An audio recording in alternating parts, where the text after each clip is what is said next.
ಉಳ್ಳಾಗಡ್ಡಿ ತೊಗೊಂಬಂದು ಈರುಳ್ಳಿ ಇವತ್ತಿನ ದಾಣಿ ಜರ ಗುಣ ಇರೋದ್ರಿಂದ ರೈತರಿಗೆ ಏನಾದ್ರು ಅನುಕೂಲ ಆಗಿರ್ತದೆ.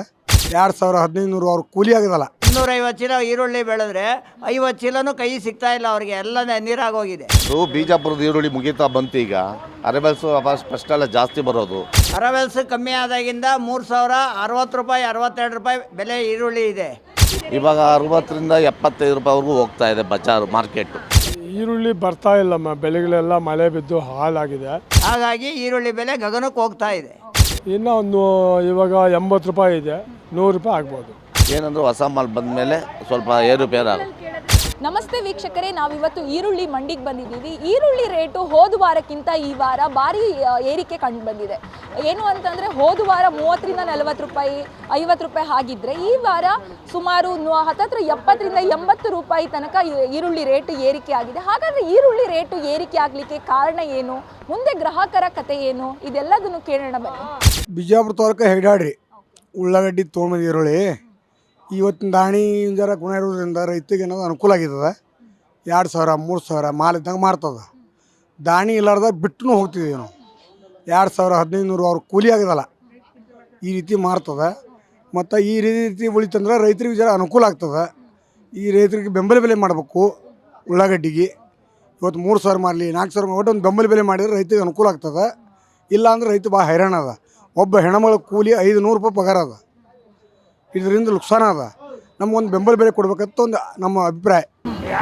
ಈಗ ಸಡನ್ ಆಗಿ ರೇಟ್ ಜಾಸ್ತಿ ಐತಲ್ಲ, ಅದಕ್ಕೆ ಕಾರಣ ಏನು? ಮಾಲ್ ಹಾಳಾಗ್ಯದ, ನೀರು ಹತ್ತಿ ಮಾಲ್ ಹಾಳಾಗ್ಯದ, ಮಳೆ ಬಂದು ಹಾಳಾಗ್ಯದ. ರೈತ ಒಂದು 200 ಪಿಶಿ ಬೆಳೆ ಅವ 15-20 ಬೆಳೆಯಲ್ಲ ಹತ್ತಿದ್ದಾನ. ಮಾಲ ಹೊಂಡ್ಲಾಗ್ತಿರಲಿಲ್ಲ. ಅವ್ರು ಕೂಲಿ ಕೊಟ್ಟು ಒಟ್ಟು ರೈತ ಕಂಗಾಲಾಗಿದ್ದಾನ. ಈ ರೀತಿ ಆಗೋದ್ರಿಂದ ರೈತಗೇನೂ ಲಾಭ ಇಲ್ಲ. ರೈತ ಮತ್ತೆ ಲಾಸ್ ನೆಗೆದಾನ. ರೈತ ಮುಂದೆ ಬರೋಕ್ಕೆ ಸಾಧ್ಯ ಇಲ್ಲ. ಒಂದು ಈಗೇನೋ ಬ್ಯಾಸಿಗೆ ಏನು ಬೆಳಿಬೇಕಂದ್ರೂ ಒಂದು ಬೆಂಬಲ ಬೆಲೆ ಬೇಕು ನಮಗೆ. ನಾಳೆ ಮಾಲ್ ಬತ್ತಗಳು ಏನದು 1000, 2000, 1500, 1100 ಇಟ್ಟು ರೇಟ್ ಮಾಡಿಬಿಡ್ತಾರೆ. ರೈತಿಗೆ ಕೂಲಿಸ್ಕೊಂಡು ಮುಟ್ಟಂಗಿಲ್ಲ. ಪರಿಸ್ಥಿತಿ ಗಂಭೀರವಾಗ್ಯದ. ಈಗ ರೇಟ್ ಆಗೋ ಕಾರಣ ಅಂದ್ರೇನು, ಮಳೆ ಹೆಚ್ಚಾಗಿ ಒಟ್ಟು ಒಳಗಲಾಗ್ಯದ ಮಾಲ್ ಏನಂದ್ರೆ ಇವತ್ತು 100 ರೂಪಾಯಿ ಬೆಳೆ ಅವ 10 ರೂಪಾಯಿ ಬೆಳೆ ಹಾಕ್ತಿದ್ದಾನ. ಈ ಪರಿಸ್ಥಿತಿ ಆಗಿದೆ. ಜಾಸ್ತಿ ಆಗ್ಬೋದು. ಇದು ಏನಾದ್ರು ರಾಜಕೀಯವ್ರು ಏನು ಮಾಡ್ತಾರೆ, ಮಾರಕ್ಕೆ ಹೋಗಿ ಮಾಲ್ ಬಂದ್ ಮಾಡಿಬಿಡ್ತಾರೆ. ರೈತರು ಜರ ಹೆಚ್ಚಿಗೆ ಮಾರಾಟ ಕಟ್ ಮಾಡಿಸಿ ಸ್ಟ್ರೈಕ್ ಮಾಡಿಬಿಡ್ತಾರೆ. ಮಾಡಿ ರೈತರ ಮಾಲ್ ಒಳಗೆ ತಂದುಬಿಡ್ತಾರೆ. ಯಾವ ಮಾಲಿಗೂ ಜರ ಮುಂದೆ ಹೋಗ್ಲಾಗತ್ತಂದ್ರೆ ಅದನ್ನು ಮುಂದೆ ಬಿಡೋಲ್ಲ. ಮಾರ್ಲಕ್ಕೆ ಅವಕಾಶ ಕೊಡೋಂಗಲ್ಲ ರೈತರಿಗೆ ಅಂದರೆ ಒಮ್ಮೆ 10 ವರ್ಷಕ್ಕೊಮ್ಮೆ ಅವಕಾಶ ಸಿಗ್ತದೆ ಇದು. ಮತ್ತು ಈ ರೀತಿ ಮುಂದೆ ಬಿಟ್ರಂದ್ರೆ ಅನುಕೂಲ ಆಗ್ತದೆ. ಮಾಲ ಏನದ ಏನು ಮಾಡಿಬಿಡ್ತಾರೆ, ಮುಂದೆ ಮಾಲತ್ಗಳೇ ಬಂದ್ ಮಾಡಿಸಿ ಸ್ಟ್ರೈಕ್ ಮಾಡಿಬಿಡ್ತಾರೆ. ಪರಿಸ್ಥಿತಿ ಈಗ ನೋಡ ಹಿಂಗೈತಿ. ನಾವು 50 ಚೀಲ ತಂದಿದ್ದೀವಿ. ಒಂದು ಚೀಲಕ್ಕೆ 2000, 1500, 2500 ತನಕ ಮಾಡಿದಾವೆ. ಮೊದಲ 1000, 1500, 2000 ಲಾಸ್ಟ್. ಜಾಸ್ತಿ ಆಗ್ಯದ. ಜಾಸ್ತಿ ಆಗ್ಯದನ್ನ ಕಾರಣ ಏನಂದ್ರೆ ಮಾಲ ನಾನು ಇವತ್ತಿಗೆ 200 ಪ್ಯಾಕೆಟ್ ಬೆಳೆಯವ 50 ಪ್ಯಾಕೆಟ್ ಬೆಳೆದಿದ್ದೀನಿ. ಅದರಿಂದ ರೇಟ್ ಆಗಿದ್ದದ. ಇಲ್ಲಾಂದ್ರೆ ರೇಟ್ ರೈತಿಗೆ ಇಲ್ಲ. ಒಟ್ಟು ಅನಾನುಕೂಲ ರೈತಗೆ. ಕೂಲಿ ಸುಖೆ ಮುಟ್ಲಾರ್ದ ಪರಿಸ್ಥಿತಿ ಅದು.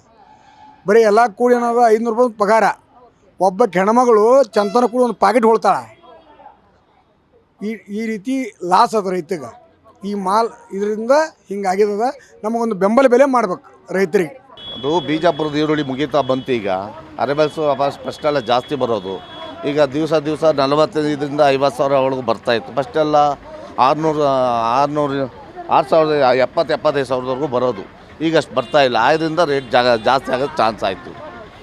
ಇದರಿಂದ ಇವಾಗ ಮಳೆಯಿಂದ ಸ್ವಲ್ಪ ಈರುಳ್ಳಿ ಎಲ್ಲ ಬೆಳೆ ಹಾಳಾಯಿತು. ಇವಾಗ ಏನಿದ್ರು ಹೊಸದಾಗಿ ನಾಸಿಕ್ಕು ಇನ್ನೊಂದು 15-20 ದಿವಸದಿಂದ ಬರುತ್ತೆ.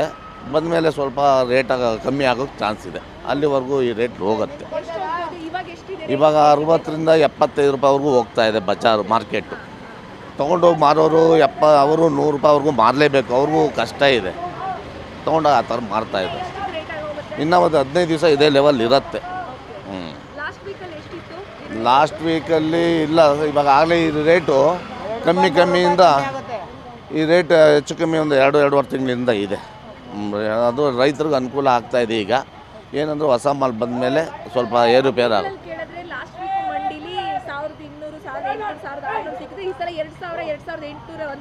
3,000 ಮೂಟೆಗೆ 1,500 ರೂಪಾಯಿ ಜಂಪ್ ಆಗಿದೆ. ಡಬಲ್ ಆಗಿದೆ ಮಾರ್ಕೆಟ್. ಅದು ಮಾಲ್ ಅವಶ್ಯಕತೆ ಇರೋದ್ರಿಂದ ಡಿಮ್ಯಾಂಡ್ ಇದೆ. ಎಲ್ಲೂ ಮಾಲ್ ಇಲ್ಲ ಈಗ. ಇನ್ನೊಂದು 15 ದಿವಸ ಹೊಸ ಮಾಲ್ ಸ್ಟಾರ್ಟ್ ಆಗಬೇಕು, ಆಗತ್ತೆ, ಆಮೇಲೆ ನೋಡಬೇಕು. ಹೇಗೆ ಅಕಸ್ಮಾತ್ ಸ್ಟಾಕ್ಸ್ ಇಲ್ಲ ಅಂದ್ರೆ ರೇಟ್ ಎಲ್ಲಿ ತನಕ ಹೋಗ್ಬೋದು? ಸ್ಟಾಕ್ ಇಲ್ಲ ಅಂದರೆ ರೇಟ್ ಎಷ್ಟಾಗತ್ತೆ ಅಂತ ಹೇಳೋಕ್ಕಾಗಲ್ವಲ್ಲ. ಮಾಲ್ ಅವಶ್ಯಕತೆ ಅದು ಈರುಳ್ಳಿ ಇಂಪಾರ್ಟೆಂಟು. ಮಾಲ್ ಬರುತ್ತೆ ಅಂತ ಒಂದು ಭರವಸೆ ಇದೆ, ಇನ್ನೊಂದು 15-20 ಬರುತ್ತೆ. ಇವಾಗ ಏನಿದ್ರು ಮಹಾರಾಷ್ಟ್ರ ಸ್ಟಾರ್ಟ್ ಆಗಬೇಕು. ನಮ್ಮ ಕರ್ನಾಟಕದಲ್ಲಿ ಇಷ್ಟು ದಿವಸ ಒಂದು 4 ತಿಂಗಳು ಬಂತು, ಚೆನ್ನಾಗಿ ಎಲ್ರಿಗೂ ರೈತರಿಗೆಲ್ಲ ರೇಟ್ ಸಿಕ್ಕಿ ಇವಾಗ ನಡೀತಾ ಇದೆ, ಪರವಾಗಿಲ್ಲ. ಏನು ಅಂದರೆ ಹೊಸ ಮಾಲ್ ಬಂದಮೇಲೆ ನೋಡಬೇಕು. ಬೆಳ್ಳುಳ್ಳಿ ಅವ್ರನ್ನೇ ಕೇಳಬೇಕು. 350-60 ರೂಪಾಯಿ, 400 ರೂಪಾಯಿವರೆಗೂ ಹೋಗಿತ್ತು. 400 ರೂಪಾಯಿವರೆಗೂ ಹೋಗಿತ್ತು. ಇವಾಗ ಒಂದು 50-60 ರೂಪಾಯಿ ಡೌನ್ ಆಗಿದೆ. ಅದ್ರ ಬಗ್ಗೆ ಅದು ಬೆಳ್ಳುಳ್ಳಿಯವ್ರನ್ನೇ ತಿಳ್ಕೊಬೇಕು. ನಾವು ಈರುಳ್ಳಿ ನಮ್ಗೆ ಗೊತ್ತಿರೋದ್ರಿಂದ ಸ್ವಲ್ಪ ಈರುಳ್ಳಿದು ಹೇಳಿದ್ವಿ. ಆಯಿತು, ಬನ್ನಿ. ಈರುಳ್ಳಿ ಬರ್ತಾ ಇಲ್ಲಮ್ಮ, ಬೆಳೆಗಳೆಲ್ಲ ಮಳೆ ಬಿದ್ದು ಹಾಳಾಗಿದೆ, ಅದರಿಂದ ರೇಟ್ ಜಾಸ್ತಿ ಆಗಿದೆ. ಹೌದು. ಇನ್ನ ಎಷ್ಟು ರೇಟ್ ಜಾಸ್ತಿ ಆಗ್ಬೋದು? ಇನ್ನು ಒಂದು ಇವಾಗ 80 ರೂಪಾಯಿ ಇದೆ, 100 ರೂಪಾಯಿ ಆಗ್ಬೋದು. ಇನ್ನ ಜಾಸ್ತಿ ಆಗುತ್ತಾ? ಇಲ್ಲ ಅಷ್ಟರಲ್ಲೇ ಹೊಸ ಈರುಳ್ಳಿ ಬರ್ತದೆ, ಮಹಾರಾಷ್ಟ್ರದ ಬರುತ್ತೆ, ಕಮ್ಮಿ ಆಗುತ್ತೆ. ಕರ್ನಾಟಕದಲ್ಲಿ ಈರುಳ್ಳಿ ಎಲ್ಲ ಖಾಲಿನಾ? ಖಾಲಿ, ಬಿಜಾಪುರ ಎಲ್ಲ ಖಾಲಿ ಆಗಿದೆ. ಈಗ ಬಂದಿರೋ ಎಲ್ಲ ಸರಬು ಇದೆಲ್ಲ ದಾವಣಗೆರೆ, ದುರ್ಗ, ಗದಗ ಬಂದಿದೆ. ಬೆಳ್ಳುಳ್ಳಿ ರೇಟು 300 ರೂಪಾಯಿಂದ 400 ರೂಪಾಯಿ ಇದೆ. ಹೋದ ವಾರಕ್ಕಿಂತ ಈ ವಾರ ಕಮ್ಮಿ ಆಯಿತು ಅಂತ? ಇಲ್ಲ, ಒಂದು 10 ರೂಪಾಯಿ ಕಮ್ಮಿ ಆಗಿದೆ. ಹಾಂ, ಸರ್, ಬೆಳ್ಳುಳ್ಳಿ ರೇಟ್ ಕಡಿಮೆ ಆಗಿದೆ. ಲಾಸ್ಟ್ ವೀಕ್ಗಿಂತ ಈ ವೀಕ್ ಕಮ್ಮಿ 50 ರೂಪೀಸ್, 40-50 ರೂಪೀಸ್ ಕೆಜಿ ಕಮ್ಮಿ ಆಗಿದೆ. ಕೆಜಿಗೆ ಎಷ್ಟಿತ್ತು ಮೊದಲು? 300 to 400 ಇತ್ತು, ಈಗ 200 to 300 ಇದೆ. ಹೌದಾ? ಏನು ರೀಸನ್ಗೆ ಕಮ್ಮಿ ಆಗಿರೋದು?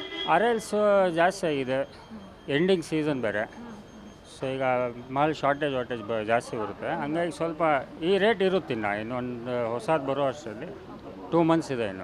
ಇನ್ನ ಕಡಿಮೆ ಆಗುತ್ತಾ ಬೆಳ್ಳುಳ್ಳಿ ರೇಟ್? ಈಗ ಸದ್ಯಕ್ಕೆ ಇದೇ ಇರುತ್ತಮ್ಮ, ಇದೇ ಇರುತ್ತೆ. ಇನ್ನೇನು ಕಮ್ಮಿ ಏನಾಗಲ್ಲ, ಜಾಸ್ತಿ ಸ್ವಲ್ಪ ಹಿಂದೆ ಮುಂದೆ ಆಗ್ತದೆ. ಡೈಲಿ ಮಾರ್ಕೆಟ್ ಇದು. ಹಾಂ, ಈ ಸರಿ ಬಿಜಾಪುರ ಮಾಲು ಅರವೆಲ್ಸ್ ಕಮ್ಮಿ ಆದಾಗಿಂದ 3060 ರೂಪಾಯಿ, 62 ರೂಪಾಯಿ ಬೆಲೆ ಈರುಳ್ಳಿ ಇದೆ. ಇನ್ನು ಮುಂದೆ ಹೋಗ್ತಾ ಅರವೆಲ್ಸ್ ಕಮ್ಮಿ ಆದರೆ ಇನ್ನೂ ಸ್ವಲ್ಪ ಜಾಸ್ತಿ ಆಗುತ್ತೆ. ಸ್ವಲ್ಪ ಕಮ್ಮಿ ರೇಟಿನ ಬೇಕು ಅಂದರೆ ಮೀಡಿಯಮ್ ಇದೆ. ಮೀಡಿಯಮ್ಗಳು 40 ರೂಪಾಯಿ, 50 ರೂಪಾಯಿ ಹೋಗ್ತಾ ಇದೆ. 100 ಕೆಜಿ 100 ರೂಪಾಯಿ ದಾಟುತ್ತೆ ಸರಿ ಈರುಳ್ಳಿ. ಹಾಂ, ಇನ್ನೇನು ಹೇಳ್ಬೇಕಮ್ಮ? ಅರವೆಲ್ಸು ಎಲ್ಲ ಮಳೆ ಬಂದು ಬೆಳೆ ಹಾಳಾಗೋಗಿ ಫಲ ಕಮ್ಮಿ ಸಿಗ್ತಾ ಇದೆ.